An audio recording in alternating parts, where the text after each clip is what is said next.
does there come a point in your life, if you've exhausted yourself, that you're done, and it's okay? And I think that's the underlying message in the Socratic apology. It's like, he had his life, he could let it go, and it wasn't a tragedy. It was the next thing to do. And if nothing else, there was a victory in his own death.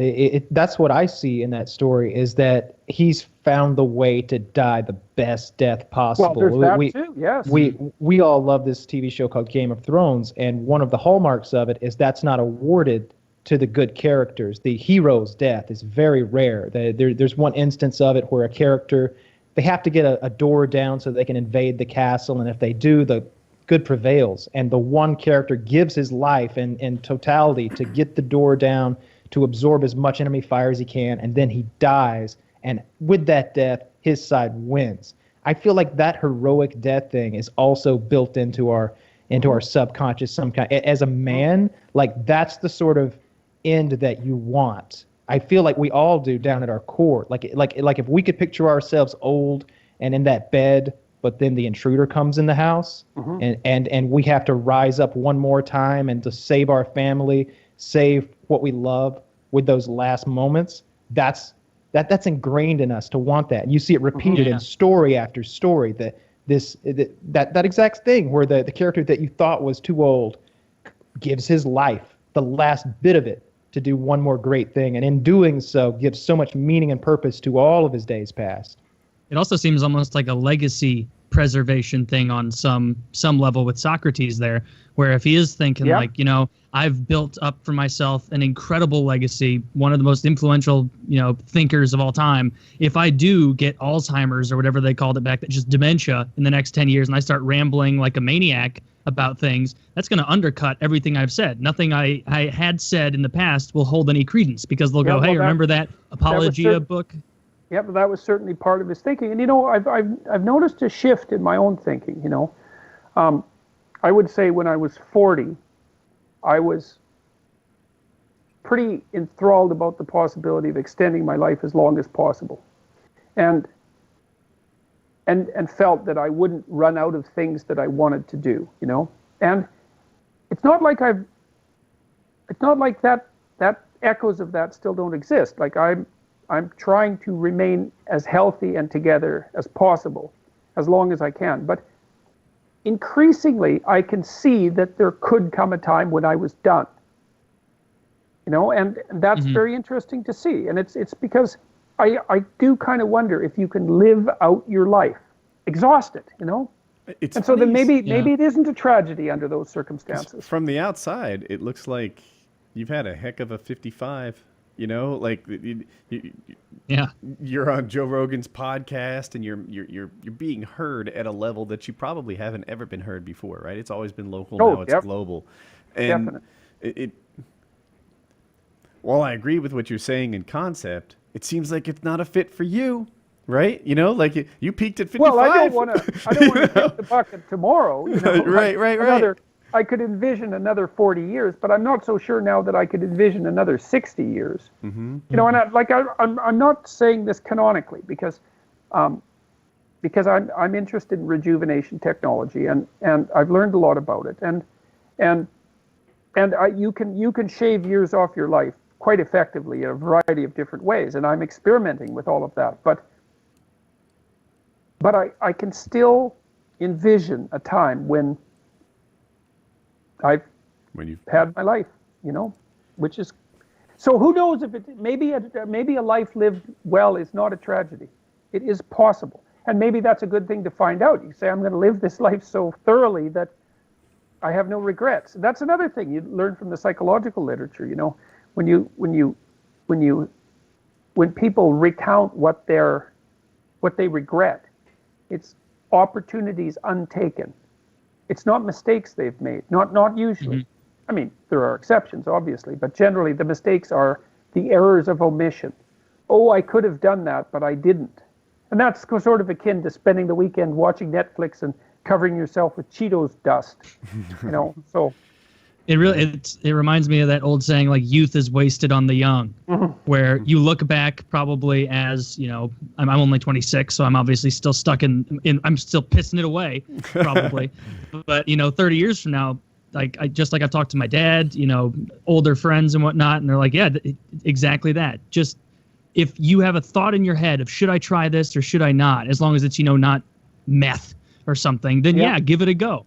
Yeah, like right, you'll look back and regret not taking that dance class or not learning pottery or something. Yeah, exactly. Well, I've been doing lectures on the Abrahamic stories, and I'm doing this biblical series, and I didn't know the Abrahamic stories that well, but I've got pretty familiar with them over the last couple of months. And one of the things that's really cool, and of course Abraham's the father of nations, right? So he's our father. That's the thing, because he's the father of nations. And God basically tells Abraham, right at the beginning of the stories, he says, get away from your father. Abraham's like 75. He should have done this a long time ago. But get away from your father's house. Get away from your country and your comfort. And go out into the chaos among strangers. He says, you do that successfully and I'll bless your life and I'll make you a father of nations. And I think, well, that's a call to adventure. That's what it is. It's like, get the hell out of your zone of comfort. And go out there. And if by doing that, by being willing to do that, by being willing to move forward, then you do build yourself into the sort of person who can be the father of nations, let's say. And I see it as very concrete advice. And I didn't know those stories well enough to have extracted that before. But do you want your kids to move 2 or 3 provinces away? Well, they did for a while. Okay. I wanted them to go where they needed to go. And I moved a long ways from my parents, and that's actually worked out quite well because it's given them the opportunity to engage in the sequence of adventures they would have never undertaken. My sister also moved, first to Africa and then to California. But my parents have had experiences, partly because of me, but also partly because of her, and then my brother as well, that they would have never had their kids not widely dispersed, because they live way the hell up in a little town in northern Alberta. It's like, it's 800 miles from the American border. It's way north. Wow. So, but my kids are in the city, but they live in Toronto, so there's lots of opportunities here. I'm glad they're around, but I had no objection to them. My son went to Halifax, for example, for his university, and that's a good long ways away. So, yeah. My daughter mentioned something about living in Colorado. I'm in North Carolina, and I wouldn't like that. Oh, it's beautiful there. Look, I'm not saying Colorado is bad. I'm saying near me is good. Right. Like, I got to move the whole plan. That is different. Well, and it is nice.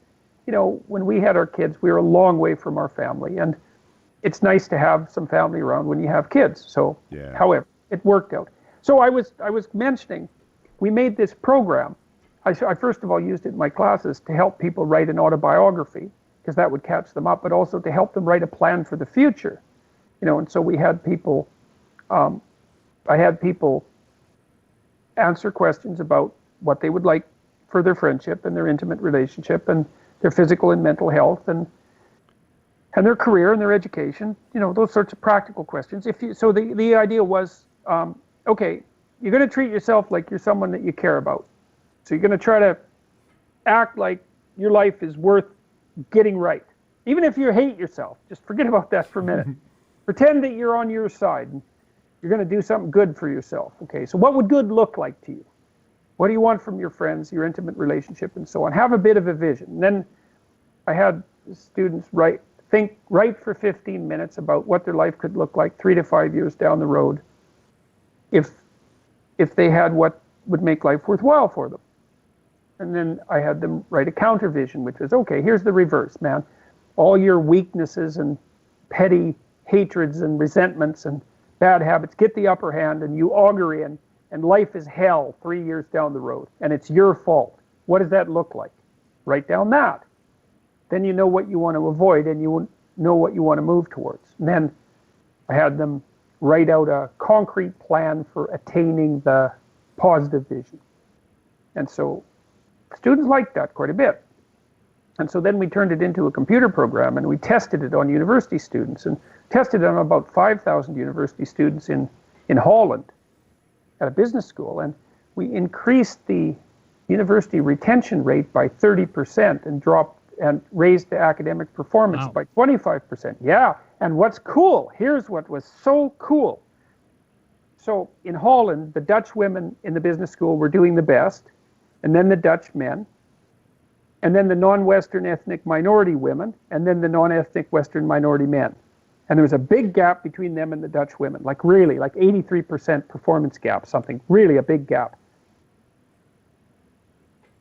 When all the students did the future authoring program, that's what it's called, the non-Western ethnic minority men passed the Dutch women within 2 years and stayed there and stayed there.